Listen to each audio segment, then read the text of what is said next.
धारण करना, वो साधु नहीं है, ये अपराधी है। ये अपराधी हैं जो सत्ता में बैठ के अपराध कर रहे हैं बारंबार। वो कोई दूध से धुले नहीं है। उनका पहले भी बात है, वो सदन में वो ना भूले, वो सदन में रो रहे थे। वो साधु हम ऐसे लिए हम नहीं बने, जनता की सेवा के लिए। उनका वीडियो देखिए, सदन में रोए कि नहीं। कहा कि हमने ऐसा विनती किया, तब भी उन्होंने बोला तुम्हारे गुरु और तुम बोल के जूते जूते से मारा, लात से और मारा, इतना चाटा मारा। और 12-15 बार वो शादी के जो ब्रह्मदन से पीछे से मारा, इतना मारा आचार्य। और वहीं पे हम लोगों को कहा गया, हमको रात दंड हमसे छीना, उसके बाद हमको शिखा पकड़ा, ऐसे घिसड़ के ले गए, हमको ऐसे घिसड़ के ले गए वो लोग। हम चोरी करने गए हैं मेले में, ना कि हम स्नान करने गए हैं, हम डकैतीबाजी करने गए हैं वहाँ मेले में। ऐसा व्यवहार किया उन्होंने कि आचार्य परंपरा को इन्होंने अपमानजन्य दो दंड दिए हैं। वो भगवान शिव कभी क्षमा नहीं करेंगे। जो स्वयं शिव गोरख कह के बतले हैं, जो परंपरा में ये उत्तर प्रदेश में जो योगी आदित्यनाथ बैठे हैं, वही भेषधारी हैं जो शिव परंपरा के गोरखनाथ के पीठाधीश बोलते हैं वो अपने आप को। जय हिंद। आप देख रहे हैं प्रचंड भारत न्यूज।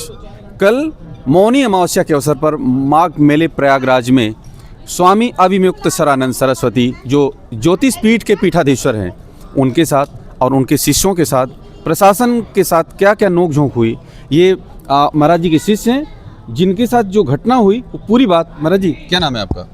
ब्रह्मचारी वैष्णवानंद ब्रह्मचारी, परम पूजनीय, परम आराध्य, परम धर्माधीश, उत्तरामनाय ज्योतिर्पीठाधीश्वर भगवान के हम दास सेवक है, शिष्य हैं जी। कल क्या क्या पूरी घटना हुई थी, थोड़ा समझाइए, बताइए। हम लोग परमाराध्य भगवान के हर साल जैसे स्नान के लिए निकलते हैं, ये मौनी अमावस्या एक स्नान ऐसा है जो पूरे भारतवर्ष में चाहे सनातन धर्म का विशेष स्नान कहा जाता है माघ मेले में। इस पर्व में हमारे परमाराध्य एक ही दिन निकलते हैं स्नान के लिए, वो भी मौनी अमावस्या में मौन धारण करके।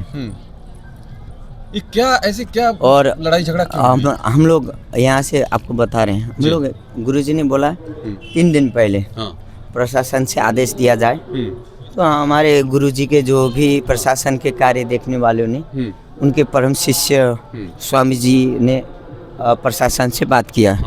हमारे आराध्य भगवान हर साल एक ही तो स्नान करते हैं, मौनी अमावस्या का विशेष स्नान, तो हम लोगों को स्नान के लिए अथॉरिटी दिया जाए। आपको दिखा सकते हैं, तो लेटर भी है हमारे पास। और हमारे आराध्य भगवान ने प्रशासन को लेटर भेजा दिया गया और कोई रिस्पॉन्स नहीं आया। आचार्यों का रिस्पॉन्स नहीं आना मतलब क्या समझते हैं आप?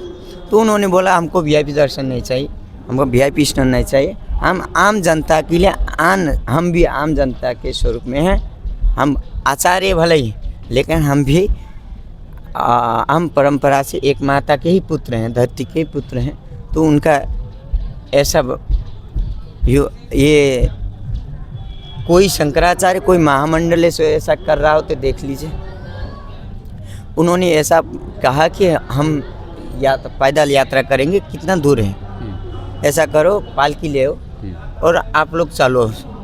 हम लोग ज़्यादा नहीं थे, वो लोग मीडिया में 200 बोल रहे हैं, हम लोग 50 से ज़्यादा नहीं थे, 50 से 60-70 होंगे, ज़्यादा अधिक बार होंगे। तो हम लोग ने कहा कि गुरुजी ने बोला आप लोग पीछे पीछे चलो और गौ हमारे आराध्य भगवान का जो पीला वाला वो था, हम लोगों का जो शंकराचार्य भगवान का आशीर्वचन, वो शॉल ओढ़ के हम लोग निकले थे। जो परिकर थे सब ने शॉल ओढ़ा था, दुपट्टा।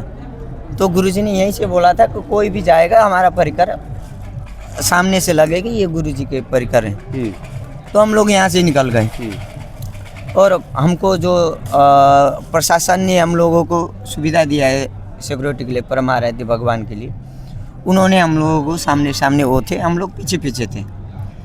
और हम लोग गए वहाँ 2 नंबर गेट में, पहले बोल दिए थे उनको कि भाई आप लोगों को रोका गया है, आप लोग वापस हो जाइए वहीं गेट से। हम लोग खुशी होकर चले जाते, लेकिन वहाँ पे हम लोगों को पुलिस वाले ने और बयान और रस्सी खोला और उसको निकाला गेट को। तो हम लोग आगे निकल गए। हम गुरुजी के राहदंड पकड़ रहे थे, हम आगे आगे गए थे, गुरुजी पीछे पीछे थे। हमारा धर्म था आगे आगे अब रास्ता दिखाना, गुरुजी के सामने हम आगे आगे जाना, रास्ते में कोई बीच में ना पड़े। तो हम लोग वहाँ से निकले। वहाँ से निकलने के बाद हम लोग छोड़े आगे से गए संगम लोबर मार्ग जो चौक में। तो यहाँ से लगभग 50 मीटर की दूर तो हम लोग वहाँ संगम लोबर मार्ग में पहुँचे। तो हम लोगों को पहले हम आगे थे तो हमको पुलिस वाले ने रोका, कहा कि कहाँ जा रहे हो। हमने कहा कि संगम स्नान करने जा रहे हैं, परम आराध्य भगवान का आज्ञा है, हम लोग स्नान करने जा रहे हैं। तो बोले कि तुम कौन होते, तुम्हारे गुरु कौन होते यहाँ आने के स्नान करने के लिए। और उतने में हम लोग कहे कि भैया हम लोग आराध्य, हम लोग सनातन को ही हमारे आचार्य हैं, सनातन के ये जो माघ मेला लगा है उन्हीं आचार्यों की वजह से लग रहा है, उन्हीं के आचार्यों के पंडाल से उन लोगों को सुरक्षा व्यवस्था दिया गया है। आज वही परंपरा को नाश करने के लिए प्रशासन लगा है और उनको कह रहा है पालकी से उतरो। और उन्होंने बोला है कि आप कैसा है करिए, आगे सामने गाड़ी रोका है, उतने ही बोले हैं गुरुजी ने।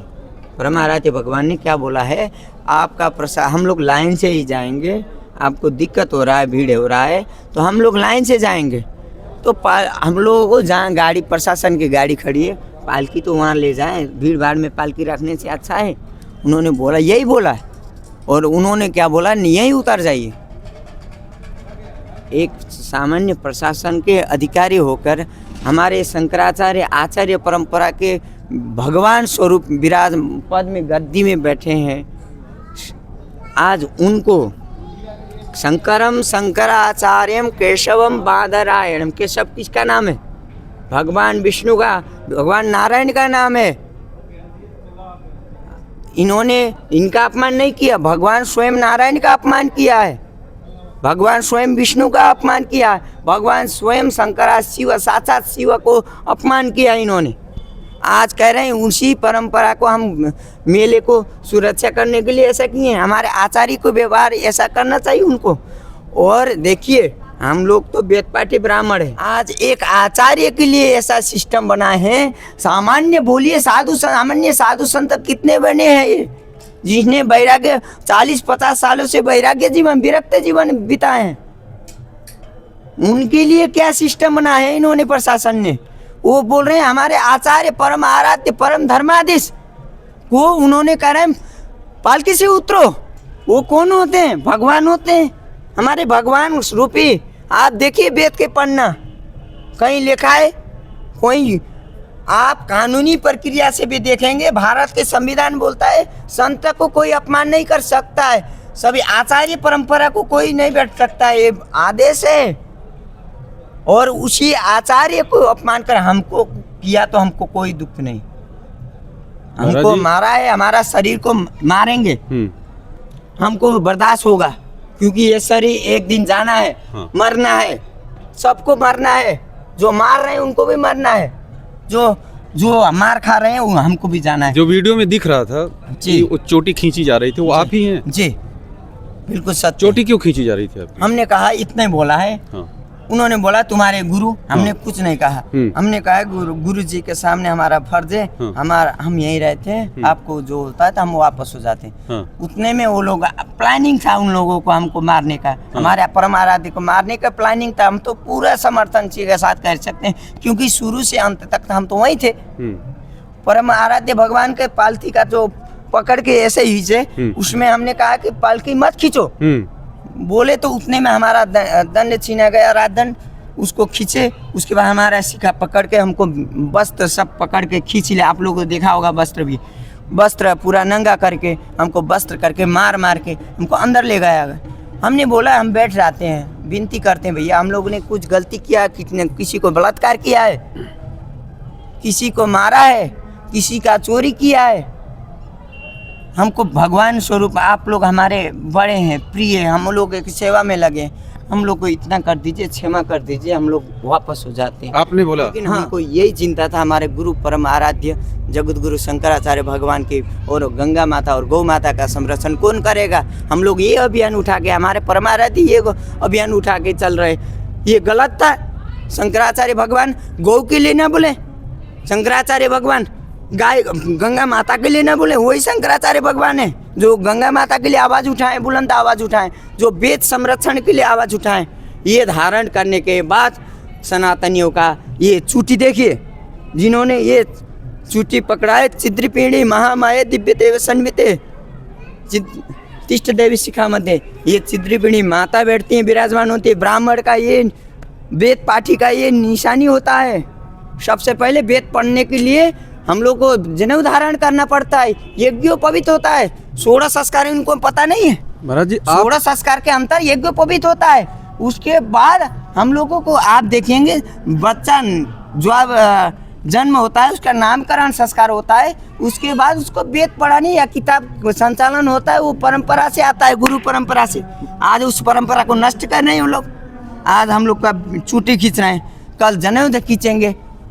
मार रहे थे इतने जूते चमड़े के जूते से, हमने कोई चोरी किया? महाराज जी, कोई कानून में लिखा? आप बताइए, आप पत्रकार हो, आप लोग पत्रकार हो, ये दिखाइए कोई कानून में लिखा है किसी को गिरफ्तार न बिना किए उसको पकड़ के अंदर ले जाके बंद रूम में मारने के लिए किसका अधिकार है? महाराज जी, योगी जी की सरकार है, हिंदूवादी सरकार है यूपी में।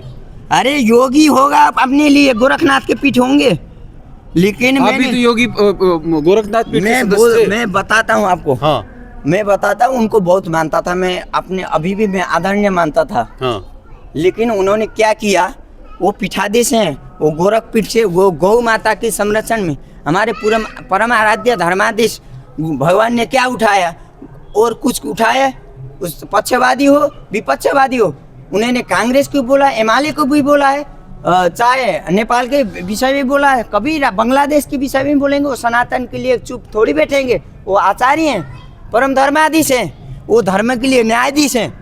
धर्म के न्याय वो प्रशासन वाले नहीं कर सकते, प्रशासन का अधिकार नहीं है धर्म का न्यायाधीश। वो प्रशासन धर्म का न्यायाधीश करने लगा तो हम लोगों का क्या अर्थ होता है? हमारे धर्माधीश का क्या है वो पद में बैठने का?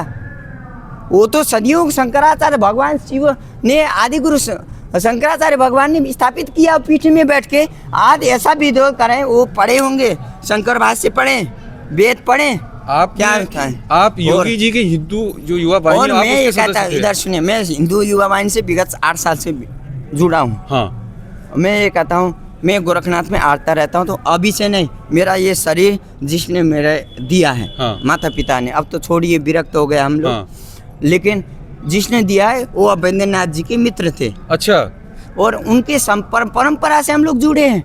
वो वहीं जाते थे, पशुपतिनाथ में जाते थे। अभी भी देख लीजिए, खिचड़ी में सबसे पहले नेपाल के खिचड़ी चढ़ता है गोरखनाथ मंदिर में, हम लोग वही खिचड़ी लेके आते थे, वहीं चढ़ाते थे। आज मैं नेपाल वासियों को, सनातनी को ये कहूँगा, मैं आज ये भी कहता हूँ, मैं इस्तीफा देना चाहता हूँ। जो हिंदू युवा वाहिनी हमने संस्था के 8 साल से चला रखा था नेपाल में, हम सभी सनातनियों को, अपने जो 1 लाख मेंबर हैं नेपाल में, उस संस्था में, या हमारे और वैदिक सनातन धार्मिक महासंघ के संरक्षक होने के नाते नेपाल का, और गुरुजी ने, परम आराध्य ने हमको नेपाल का जिम्मेदार दिया है। आप सनातन के विषय में आप देखो और वहाँ का विषय में हमको गतिविधि देखो, और हम आपको वहाँ से निर्णय देंगे, आप वही फैलाओ। तो हमको गुरुजी ने यहाँ से दिया है।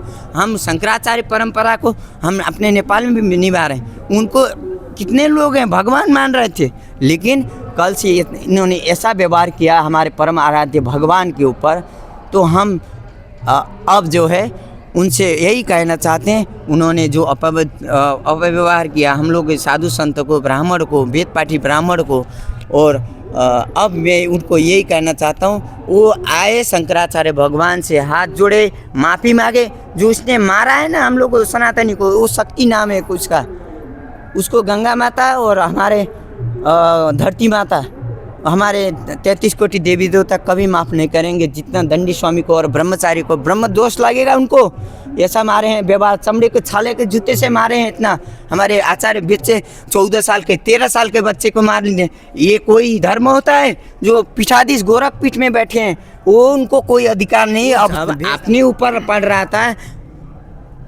परोपदेश से बोला है, सर्वे श्रेष्ठा भवन्ति, दूसरे को उपदेश देने वाले सब होते हैं, लेकिन अपने घर में कोई मरता है तो हैं के रोने के लिए सब होते हैं। हम ये कहेंगे योगी जी को, उस समय के याद करिए, आप सत्ता में बैठ के रो रहे थे उस समय, सभी आचार्य सभी धर्माचार्यों ने उनके विषय में उनको समर्थन दिया है, तब उस गरिमा पद में आज तक बरकरार रहे हैं।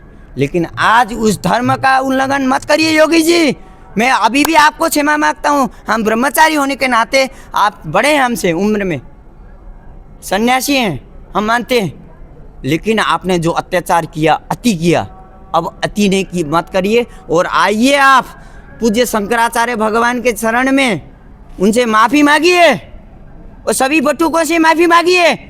जो वेद रूपी भगवान 4 ऋषि थे, वही परंपरा से आज जय और विजय का विषय प्रसंग देखेंगे। 4 ऋषियों ने श्रापित किया था, 3 लोक में आना पड़ा था ये जीवनी में, पृथ्वी में बारंबार भगवान स्वयं कृष्ण के रूप में आए, भगवान राम के रूप में आए। यही कहना चाहता हूँ। और बहुत बहुत प्रणाम आपको, बहुत बहुत प्रणाम, बहुत बहुत शुभकामनाएं आपको जी। जय हिंद।